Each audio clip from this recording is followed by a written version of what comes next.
अगर आप भी चाहते हैं मनीष म्यूजिक भोजपुरी के वीडियो सबसे पहले आप तक पहुंचे तो लाल बटन के दबाकर चैनल को सब्सक्राइब जरूर करें और साथ में बेल आइकन को दबाना न भूलें।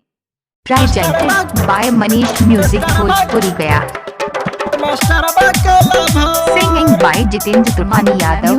रिकॉर्डिंग स्टूडियो आईमा चौकी। Recording by Manish music Bhojpuri. Makeup लगा के छौड़ी पढ़े तू ही आवाही गे, जाके मास्टरवा से प्यार तू ही करही गे, फिसवा न देही तू त पढ़ाही उधार। सुन मास्टरवा के लाभार, देखो मानिसवा छोड़ा कर देखो बाबाल। सुन मास्टरवा के लाभार,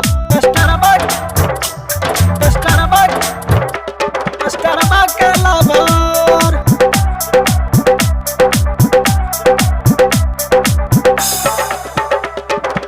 बुलेट पर बैठ के छौड़ी होटल में जाएंगे, चाट छोला चाउमीन छौड़ी खूब तू ही खाएंगे, पैसवा न देही तू त खाही उधार। सुन मास्टरवा के लाभार, देखो सुख नरा छोड़ा कर देखो बाबाल। सुन मास्टरवा के लाभार, मास्टरवा के लाभार।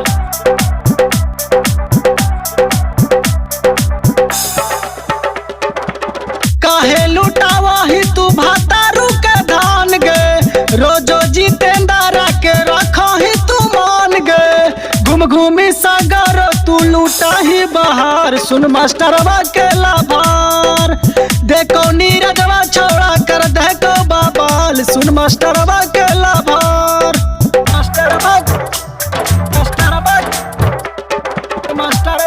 लाभार।